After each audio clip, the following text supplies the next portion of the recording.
Hello students, now we have to start new chapter. ठीक है, that is people as resource. Economics का अपना second chapter है. ठीक है, तो ये हम शुरू करेंगे people as resource और सबसे पहले हम पढ़ेंगे इसका introduction.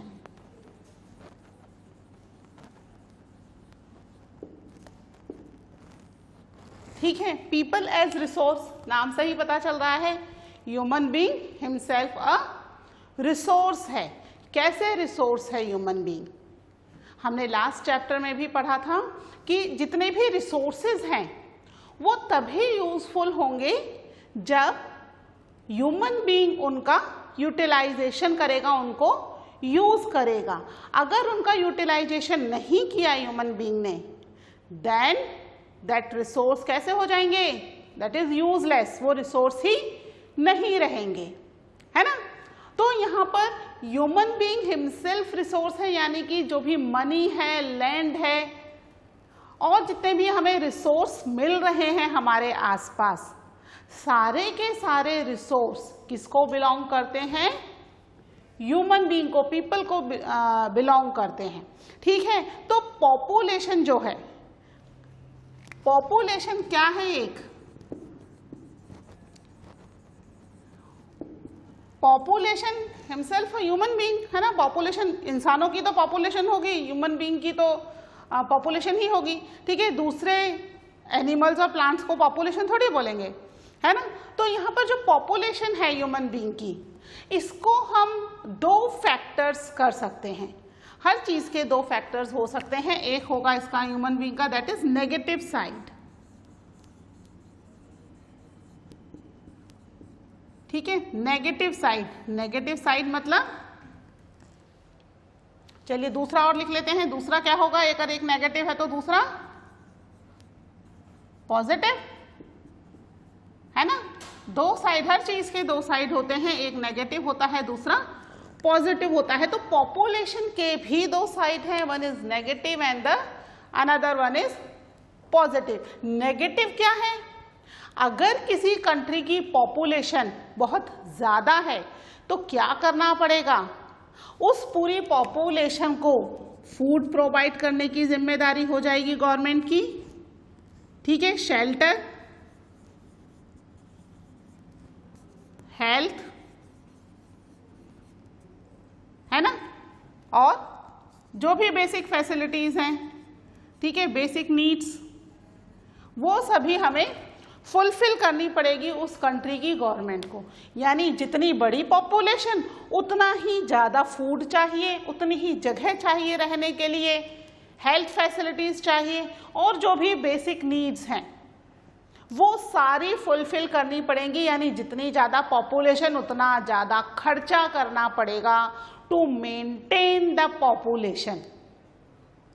तो यहाँ पर जो पॉपुलेशन है उसका नेगेटिव फैक्टर तो यही है कि ज़्यादा पॉपुलेशन को मैनेज करना भी थोड़ा डिफ़िकल्ट हो जाएगा, है ना. कम पॉपुलेशन को मैनेज करना बहुत ही आसान रहेगा, ज़्यादा परेशानी नहीं होगी, क्योंकि उसके लिए सारी चीज़ें क्या चाहिए? कम पॉपुलेशन के लिए कम कम चाहिए, है ना. तो यहाँ पर अगर कम पॉपुलेशन होगी तो it's easy to accommodate them, है ना.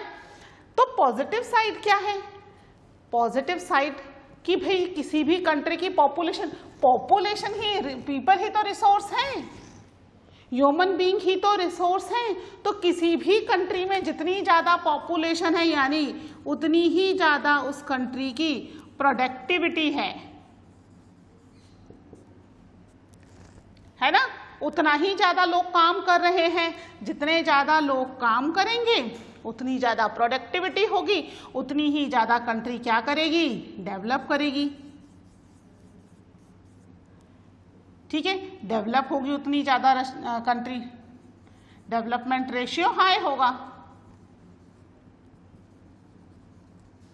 जितने ज़्यादा लोग काम करेंगे उतनी ही ज़्यादा इनकम होगी, है ना. भाई हमारे घर में अगर एक व्यक्ति कमा रहा है तो इनकम एक व्यक्ति की है, लेकिन अगर घर में 5 लोग हैं और 5 के 5 व्यक्ति अर्न कर रहे हैं तो क्या हो जाएगी? घर की इनकम बढ़ जाएगी ना. That is also applicable in the country में अगर पॉपुलेशन ज़्यादा है और पूरी पॉपुलेशन अर्न कर रही है, सारी पॉपुलेशन हेल्दी है, अर्न कर रही है, प्रोडक्टिव है, तो कंट्री बहुत फास्ट डेवलप करेगी, साथ ही साथ कंट्री की इनकम भी बढ़ जाएगी और ये चीज़ें प्रोवाइड करना बहुत ज़्यादा आसान हो जाएगा।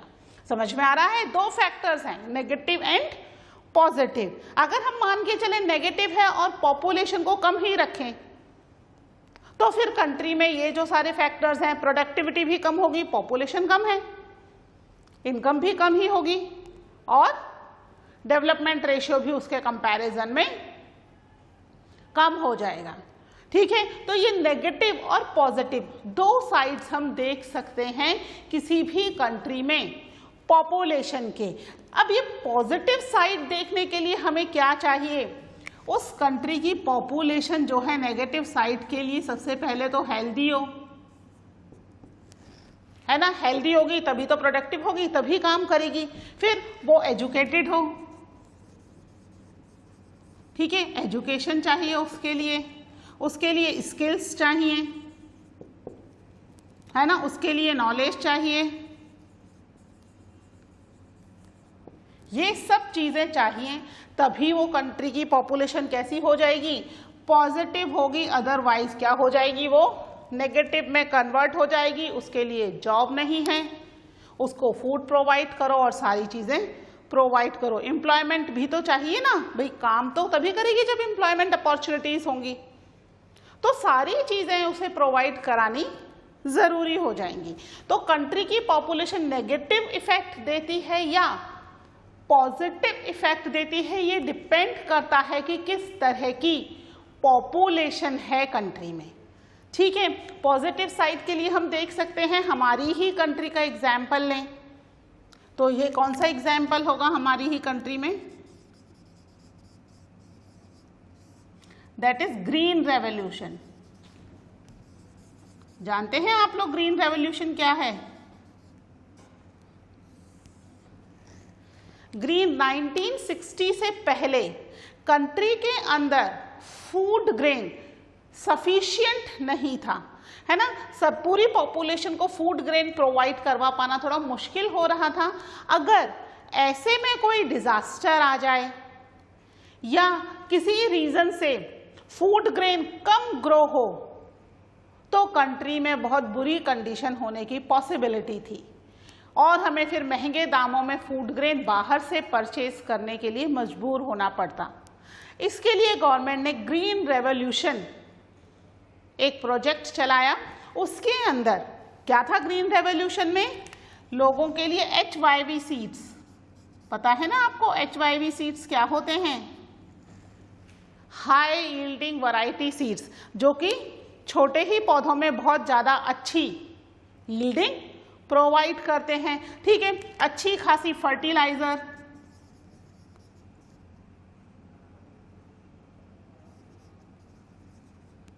है ना, पेस्टिसाइड,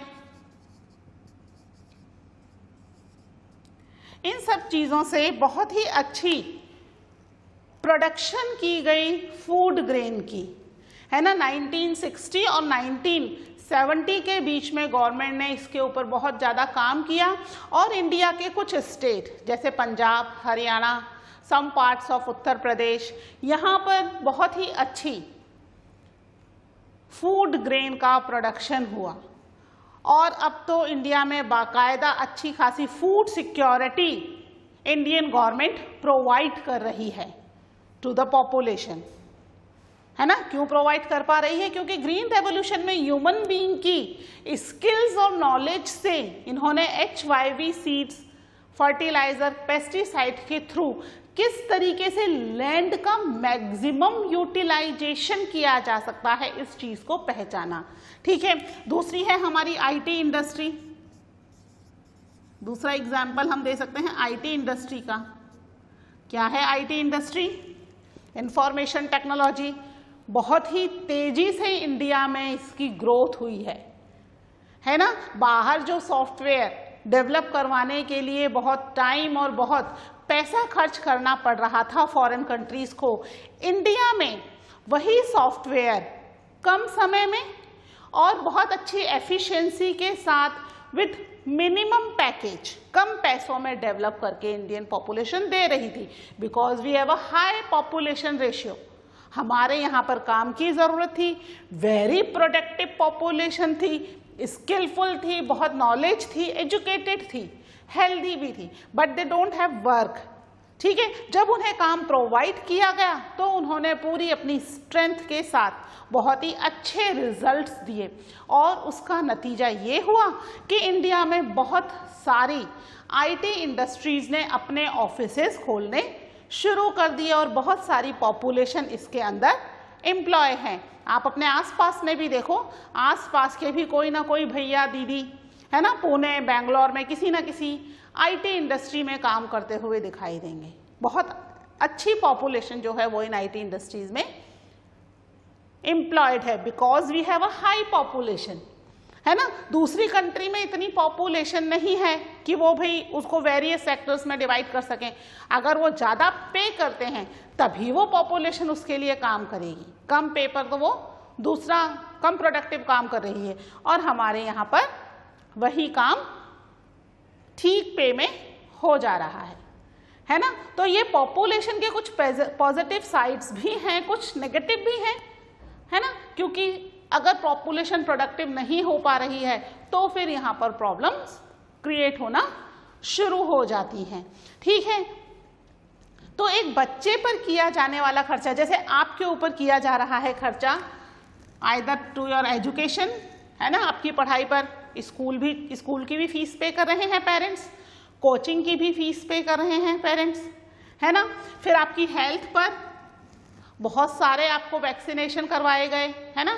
अभी भी अगर कुछ भी नया टीका या कुछ आता है तो प्रोवाइड करवाया जाता है, जैसे लास्ट ईयर ही स्कूल्स में प्रोवाइड किए गए थे कुछ वैक्सीनेशन बच्चों को, उस पर खर्चा किया जाता है। आपकी स्किल्स, बहुत सारे बच्चे आप में से कुछ ना कुछ एक्स्ट्रा करिकुलर एक्टिविटीज सीख रहे होंगे, आइदर डांस, म्यूजिक, है ना, कोई इंस्ट्रूमेंट प्ले करना, ड्राइंग, समथिंग, कुछ ना कुछ एक्स्ट्रा एक्टिविटीज हम सीखते रहते हैं, sports.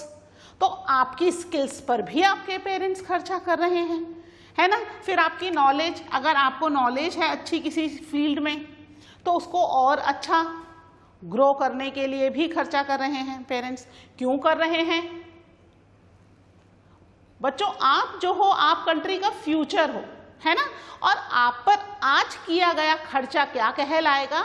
It is called investment, है ना। इन्वेस्टमेंट क्या होता है? अब इन्वेस्टमेंट वो पैसा होता है जिसको हम कहीं पर लगाते तो हैं इस उम्मीद में कि बाद में जितना हमने लगाया है उससे ज़्यादा हमें उसका रिटर्न मिलेगा, डबल या डबल से भी ज़्यादा उसका हमें रिटर्न मिलेगा, वापस वो पैसा हमें डबल होकर या उससे भी ज़्यादा होकर मिल जाएगा।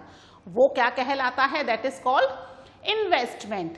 ठीक है, यानी आप पर जो पैसा खर्च किया जा रहा है, आपकी हेल्थ, स्किल और एजुकेशन, ठीक है, ये क्या कहलाता है? चाइल्ड पर किए जाने वाला इन्वेस्टमेंट। ठीक है, क्यों है इन्वेस्टमेंट? क्योंकि आने वाले टाइम में ये पैसा, खर्च किया गया पैसा क्या देगा? रिटर्न देगा।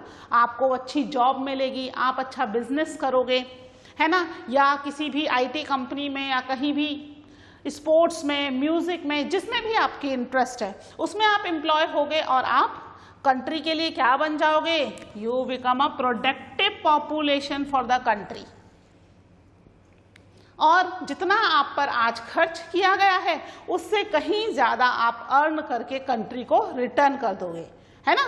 पेरेंट्स को नहीं, पेरेंट्स तो आप पर खर्च कर रहे हैं, दैट इज देयर ड्यूटी, है ना। आप अपने लिए अर्न करोगे, अपनी फैमिली के लिए अर्न करोगे और अपनी कंट्री के लिए अर्न करोगे। आप अपने पेरेंट्स के लिए भी अर्न करोगे, नो डाउट। ठीक है, तो यहाँ पर ये जो पैसा खर्च किया जा रहा है क्या कहलाएगा? आप पर किया जाने वाला खर्चा इन्वेस्टमेंट। और आप क्या हो कंट्री के? आप हो कंट्री की एसेट।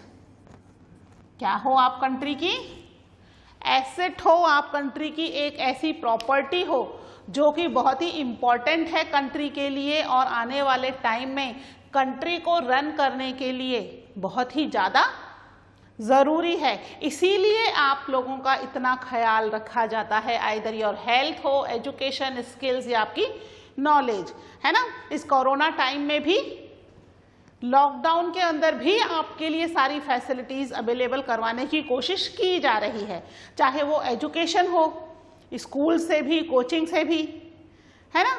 हर तरह की फैसिलिटी, जब भी इसके लिए कोई वैक्सीनेशन आता है तो बच्चों को ध्यान में रखकर सबसे पहले उसको प्रोवाइड करवाया जाएगा।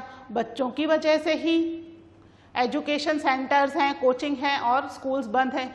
आपकी हेल्थ को खतरा नहीं होना चाहिए। बाकी चीज़ें शुरू हो गई हैं, है ना, पता है ना आपको, लेकिन स्कूल और कोचिंग्स वगैरह भी बंद है because of the children. Childrens की हेल्थ को हम रिस्क पर नहीं डाल सकते, है ना। आपका कोई भी इशू होता है तो स्कूल वाले या कोचिंग वाले कहते हैं पेरेंट्स आकर बात करें, बच्चे नहीं, क्योंकि हम बच्चों की हेल्थ पर कोई भी रिस्क नहीं ले सकते, है ना। तो समझ में आई आपको ये बात कि पॉपुलेशन जो है वो it is an important factor for the country. ठीक है, इसको मैं रब कर देती हूं। फिर हम देखते हैं कि जो पेरेंट्स अपने बच्चों पर खर्च कर रहे हैं, है ना, वो क्या कहलाता है। दो तरह के पेरेंट्स होते हैं। एक पेरेंट्स वो जो खुद एजुकेटेड हैं and they know the importance of education, है ना। जैसे आपके पेरेंट्स हैं, they know the importance of education, कि एजुकेशन कितनी ज़रूरी है ना। तो यहाँ पर दो तरह के पेरेंट्स हैं, इनको दो कैटेगरीज में बांट दिया गया है। वर्टियस साइकिल और विशियस साइकिल। ठीक है, ये दो कैटेगरीज में बांट दिया गया है हमारे पेरेंट्स को। वर्टियस साइकिल कौन सी है? ये है the educated parents. Educated parents हैं who know the importance of education and health। ठीक है, वो खुद भी एजुकेटेड है ना, दे themselves they are educated, और उन्हें पता है एजुकेशन की इम्पोर्टेंस क्या है और हेल्थ की इम्पोर्टेंस क्या है। विशियस साइकिल में आ जाएंगे वो पेरेंट्स जो खुद ही अनएजुकेटेड हैं, अनएजुकेटेड पेरेंट्स, ठीक है, who don't know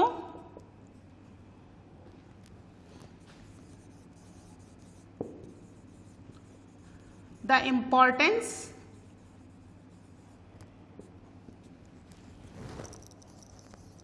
of education and health।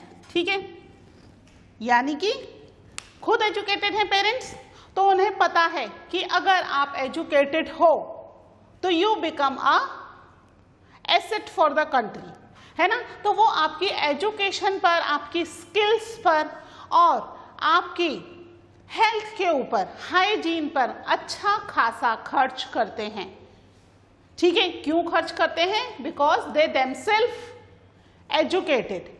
उन्हें पता है एजुकेशन की इम्पोर्टेंस, कि अगर आप एजुकेटेड नहीं होंगे तो आने वाले टाइम में आप प्रॉपर सर्वाइवल नहीं कर पाएंगे, है ना। जिस तेजी से डेवलपमेंट हो रहा है, नई नई चीज़ें, साइंस टेक्नोलॉजी में नए डेवलपमेंट हो रहे हैं, अगर हमें समय के साथ चलना है तो we must educate our children. अगर बच्चे एजुकेट नहीं हो पाएंगे तो क्या होगा? उन्हें नहीं पता रहेगा कि कंट्री में क्या चल रहा है और क्या चीज़ें कितनी तेजी से बदल रही हैं, है ना। एंड वो कंट्री के लिए एक प्रोडक्टिव जो एसेट हैं, कंट्री की प्रोडक्टिव पॉपुलेशन नहीं बन पाएंगे। इसके लिए हमारी बुक में दो स्टोरी दे रखी हैं। ठीक है, एक स्टोरी है शकल की, जिसके पेरेंट्स तो अनएजुकेटेड थे but they know the importance of education. ठीक है, सकल के पेरेंट्स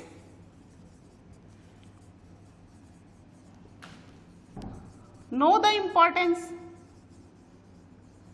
तो किस में आ जाएंगे? कौन से पेरेंट्स हो गए सकल के? वर्चुअस साइकिल में आ गए इसके parents. Either they are themselves uneducated but they know the importance।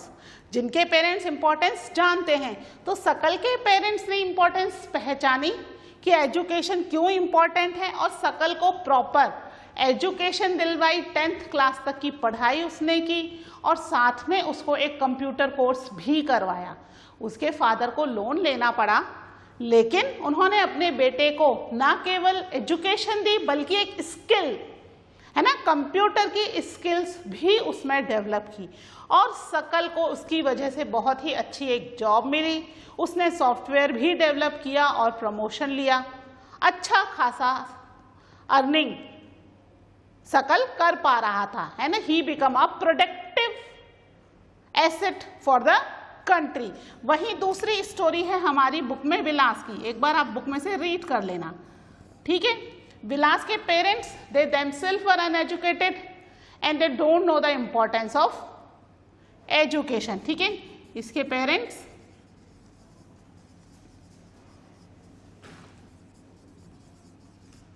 don't know the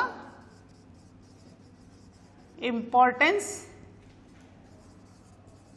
of education। तो क्या हुआ, सकल को उन्होंने एजुकेशन नहीं दिलवाई, है ना। सकल के पेरेंट्स जो काम कर रहे थे फिशिंग करने का, और फिर उस फिश को मार्केट में ले जा करके सेल करने का, जिससे मुश्किल से वो दो वक्त के खाने का अरेंजमेंट कर पा रहे थे, मुश्किल से, है ना। जिस दिन फिश मिल गई और सेल हो गई तो फिर भाई घर में सबको खाना मिलेगा। जिस दिन ऐसा नहीं हो पाया उस दिन क्या हो जाएगा, उनके पास खाने के लिए भी, खाने का सामान खरीदने के लिए पैसे नहीं होंगे, है ना। तो यही विलास के पेरेंट्स कर रहे थे, फिशिंग कर रहे थे। उसकी फादर की डेथ के बाद उसकी मदर सेम वर्क कर रही थी। हेल्थ का कोई ध्यान नहीं था, आर्थराइटिस की वजह से उसके बचपन से ही उसको आर्थराइटिस हो गया, उसकी मदर को आर्थराइटिस से डेथ हुई, और अब जाके विलास, क्योंकि कोई भी नई स्किल उसमें डेवलप नहीं हुई, ना ही वो एजुकेटेड था, क्या करना पड़ा, सेम प्रोफेशन जो उसके पेरेंट्स कर रहे थे, क्योंकि नए प्रोफेशन के लिए स्किल्स भी तो चाहिए ना। स्किल्स ही नहीं थी, नॉलेज ही नहीं थी, तो उसको मजबूरी में जो काम उसके पेरेंट्स कर रहे थे वही काम करना पड़ा, और फाइनली उसकी लाइफ और सकल की लाइफ में बहुत ज़्यादा डिफरेंस आ गया।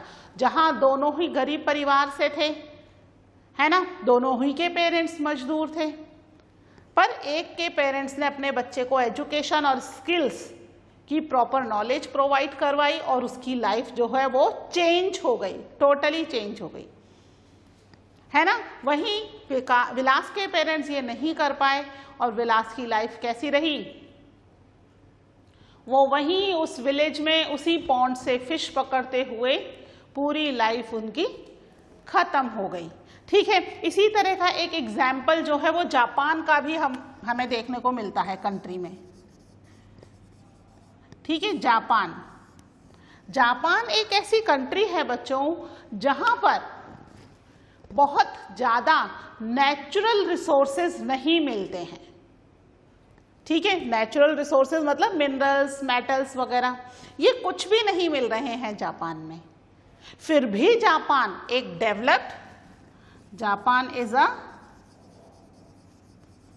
Developed and rich country. ठीक है, रिच कंट्रीज में से एक है, is a developed and rich country कर देते हैं इसको, है ना, रिच कंट्री है। क्यों है भाई, ना तो उसके पास नेचुरल रिसोर्सेज हैं Japan, it's don't have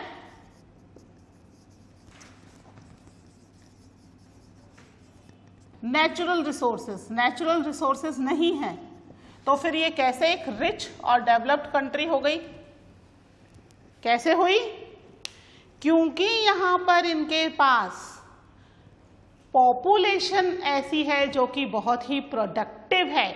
Japan में हर व्यक्ति एजुकेटेड है एंड स्किलफुल है, ठीक है। क्यों है? Because of the educated and skilled population, ठीक है। कैसी है पॉपुलेशन? एजुकेटेड भी है और स्किलफुल भी है। इसकी वजह से जापान क्या है? It is an developed and rich country, क्योंकि यहाँ पर पूरी कंट्री के अंदर जो लोग हैं वो अपनी कंट्री के डेवलपमेंट के लिए फुल प्रोडक्टिविटी के साथ काम करते हैं। आपने सुना होगा कि जापान में बहुत ज़्यादा डिजास्टर्स आते हैं, जैसे कि टाइम टू टाइम वहाँ पर अर्थक्वेक आता रहता है ना, सुनामी जैसी हल्की फुल्की जो अटैक हैं, सुनामी के हल्के फुल्के अटैक वहाँ पर होते रहते हैं, है ना। इसके बावजूद वो लोग तुरंत ही इन चीज़ों से कोप अप कर जाते हैं, वापस से सब चीज़ें कुछ ही टाइम पर प्रॉपर रिदम में आ जाती हैं। क्यों? Because of the population of the country, है ना। वहाँ की पॉपुलेशन जानती है कि किस तरीके से इन डिजास्टर से निकला जा सकता है ना, और किस तरीके से वापस से अपनी लाइफ को प्रॉपरली रन करने के लिए उन्हें वर्क करना है। They know it because they are well trained by their education. ठीक है, समझ में आया इतना? तो ये है हमारा introduction of the people as a resource.